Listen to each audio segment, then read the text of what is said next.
की लहरें बेचैन थीं। हवा में अजीब सी ठंडक थी और आसमान में काले बादल घुमड़ रहे थे। रात गहरी हो रही थी, लेकिन सागर निकेतन होटल की पुरानी खिड़कियों के पीछे एक अलग ही दुनिया जागने वाली थी। एक ऐसी दुनिया जो सदियों से सोई हुई थी। जब मनोज, मितू, चिंटू, सागर और अभय होटल में दाखिल हुए, तो उन्हें नहीं पता था कि ये यात्रा सिर्फ एक आम सफर नहीं, बल्कि उनकी जिंदगी का सबसे बड़ा रहस्य बनने वाली थी। होटल की लॉबी में रखी एक पुरानी अलमारी में एक धूल भरी नीली किताब पड़ी थी। मितू ने ज्यों ही अलमारी खोली, किताब नीचे गिर पड़ी और अपने अपने पल बनने लगे। पहला पन्ना खुला और उस पर लिखा था, जो सत्य को छूने निकले वह खुद से ही दूर हो जाए। अचानक कमरे की सारी लाइट्स छपकने लगीं। ठंडी हवा के तेज झोंके आने लगे और समंदर से किसी के फुसफुसाने की आवाज आई। चिंटू ने कांपती आवाज में कहा, ये ये सिर्फ संयोग है ना? लेकिन तभी किताब का दूसरा पन्ना खुला। जब जल में आग लगेगी, जब चांद चीख उठेगा, जो ये ग्रंथ पढ़ेगा वह समय में खो जाएगा।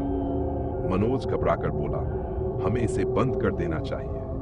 पर अब बहुत देर हो चुकी थी। हवा और तेज हो गई। होटल के दरवाजे खुद ब खुद बंद हो गए और फिर उनके सामने एक लड़की प्रकट हुई। उसकी आंखें समुद्र जितनी गहरी थी, बाल काले बादलों जैसे, और उसकी त्वचा पर चंद्रमा की रोशनी पड़ रही थी। तुमने इसे छू लिया?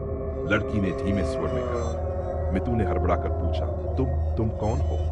लड़की ने हल्की मुस्कान के साथ कहा, मैं एक लहर हूं जो कभी किनारे नहीं आई। मैं एक कहानी हूं जो अधूरी रह गई। तुमने जिस रहस्य को छेड़ा है, अब वह तुम्हें वापस नहीं जाने देगा।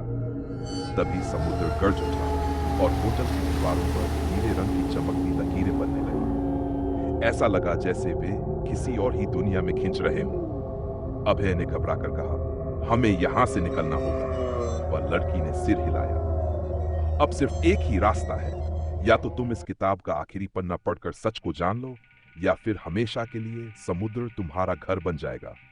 मनोज ने किताब को उठाया और उसकी अंतिम कविता पढ़ी। समय ठहर सकता है पर भाग्य नहीं। समुद्र बुला सकता है पर छोड़ता नहीं। जो इसे पढ़ेगा वह या तो अमर होगा या फिर कभी वापस नहीं लौटेगा।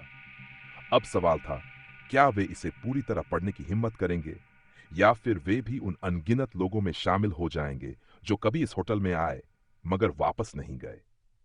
आगे की कहानी में समंदर की आत्मा, एक छिपा हुआ श्राप और प्यार की सबसे कठिन परीक्षा होगी।